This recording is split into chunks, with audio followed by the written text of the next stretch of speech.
Hi, I'm Sharon Renfro of SharonRenfro.com and Our Hearts and Minds.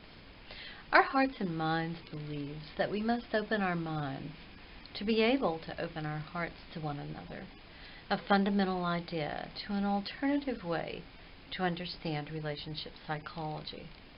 This means that the key to relationship success is thinking. Today's video is on divorce, part 3 in a series about triangles in divorce. And I'm diverging from the usual structure of what I do for a video, just because I think it's important to do it this way to get some ideas across. So I'm going to get started. Now, part 3 is titled Triangles, the Newly Formed Relationship. So we're going to look at what happens with newly formed relationships and the people who form those new relationships. Statistically speaking, most affairs don't end in divorce, but a natural outcome of divorce is the repartnering of each person. Usually one person repartners before the others. This natural process, however, can be a source used to externalize accumulated relationship anxiety to create a triangle in which the new partner becomes an anxiety dumping ground.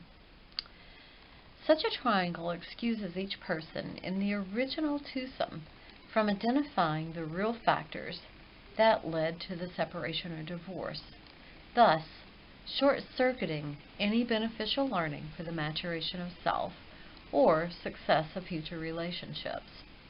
Instead, a negative focus on the other woman or man provides a reason that the relationship ended. That person is portrayed as the threat, which results in anxiety directed at that person as if the negativity belongs on the shoulders of that person.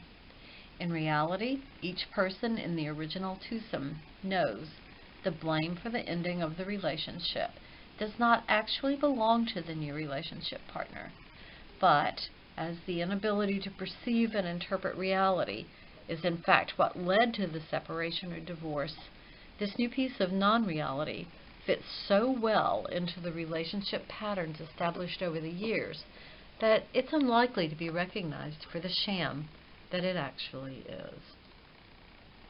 As a result, conflict, fight, distance, flight, pretend, camouflage, and cutoff, play dead will be directed toward the person in the newly formed relationship. Individuals who formed the original twosome are, in fact, the only two people responsible for the fidelity of a relationship. The relationship must already be compromised in some way for there to be an involvement of a third person. It's not unusual for the original twosome to be able to keep the focus of the anxiety within the twosome. So to externalize at least some of the anxiety, a third person is blamed and reacted to at an emotional level that defies reality. When people deny reality, it is highly unlikely that individuals will be able to identify factors that led to specific problems, and therefore it's impossible that any of these issues will be addressed, either at an individual level or at a relationship level.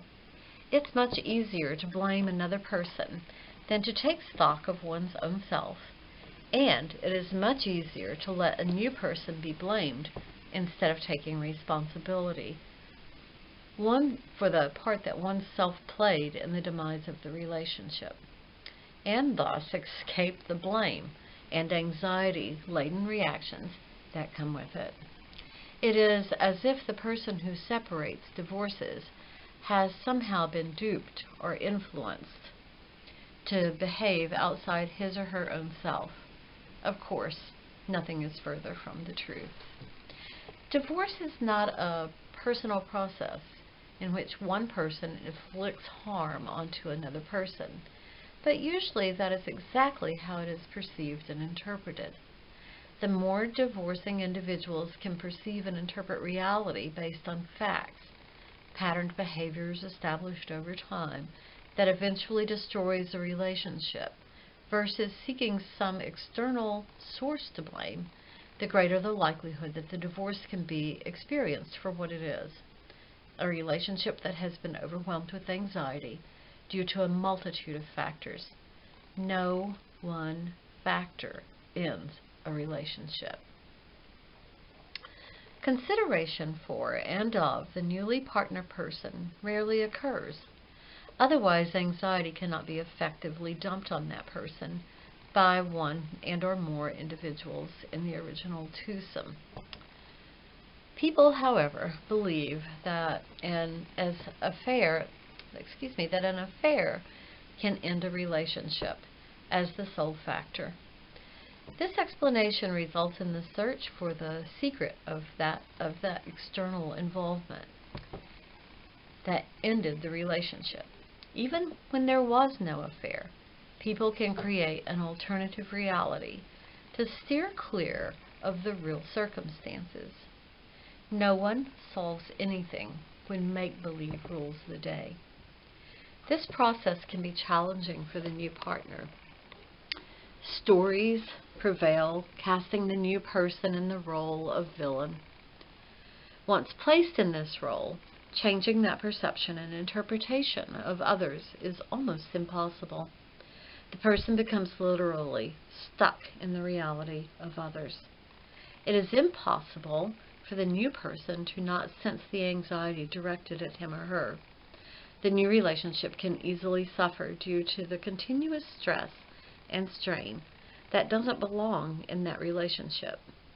The relief of this anxiety being directed at the new person instead of at the individuals in the original twosome makes it highly unlikely that anyone will accept responsibility and hold on to the facts based on reality, which would provide needed support for the new person. Being demonized is generally uncomfortable. Being sidelined in one's new relationship system can become untenable. And of course, everyone knows this, which only increases the negative, anxiety-laden focus on the new person.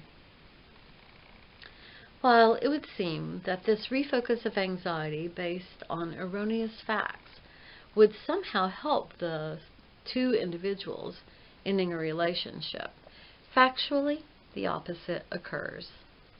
Blaming another person provides short-term relief from anxiety, but builds up the anxiety that accompanies ignorance due to a lack of self-awareness.